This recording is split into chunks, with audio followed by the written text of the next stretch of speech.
স্বাস্থ্য ভবনের সামনে জুনিয়র ডাক্তারদের আন্দোলনের চতুর্থ দিন। গতকাল নবান্নের বৈঠক ভেস্তে যাবার পরে আরও বেড়েছে আন্দোলনের ঝাঁজ। রাতভর গানে স্লোগানে মুখরিত ছিল স্বাস্থ্য ভবন সংলগ্ন এলাকা। আজ সকালের ছবিটা কি অবশ্যই আপনাদের সামনে তুলে ধরবো। সরাসরি চলে যাব স্বাস্থ্য ভবনের সামনে। আমাদের প্রতিনিধি অরিত্রিক ভট্টাচার্য রয়েছেন আমাদের সঙ্গে।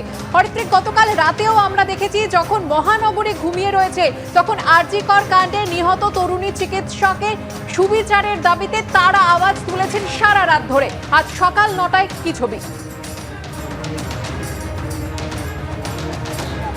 দেখো, এই মুহূর্তে স্বাস্থ্য ভবনের সামনে যে বিস্তীর্ণ জায়গা জুড়ে এই সংখ্যক জুনিয়র ডক্টররা অবস্থান করছেন, সেই সংখ্যাটা একটু কম, কারণ অনেকেই কিন্তু কিছুক্ষণ জন্য ফিরছেন, তারপর আবার যোগদান করছেন, এবং তার ফলে যেটা দেখা যাচ্ছে যে যত বেলা বাড়ছে প্রত্যেক দিনই কিন্তু সেই ছবিটা বদলাচ্ছে, এবং বিকেল গড়াতে না গড়াতেই, দুপুর গড়াতে না গড়াতেই প্রচুর সংখ্যায় জুনিয়র ডক্টর এবং সবচেয়ে গুরুত্বপূর্ণ কথা, তাদের সংহতিতে সাধারণ মানুষ যোগদান করছেন।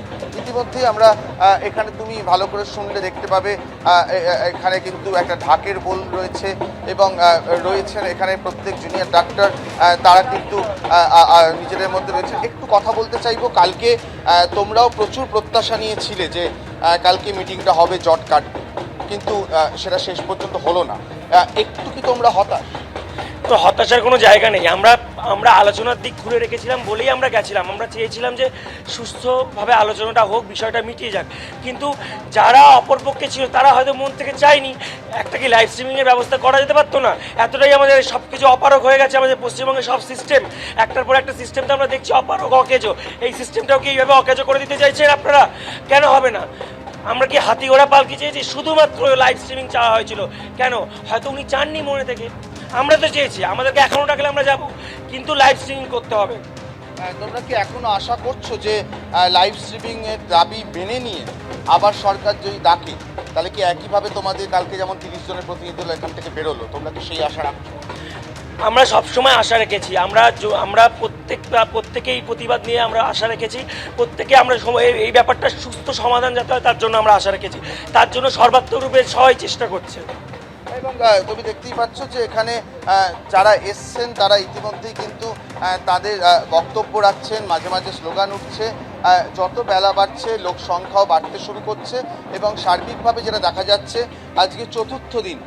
সেই মঙ্গলবার আমরা দেখেছিলাম স্বাস্থ্য ভবন অভিযান হয়েছিল, এবং তারপরেই কিন্তু এখানে এসে লোকজন যারা উপস্থিত হয়েছিলেন জুনিয়র ডক্টররা, তারা এখানে অবস্থানে চলে যান, এবং তারপর থেকে এটাই হয়ে গিয়েছে তাদের ঠিকানা।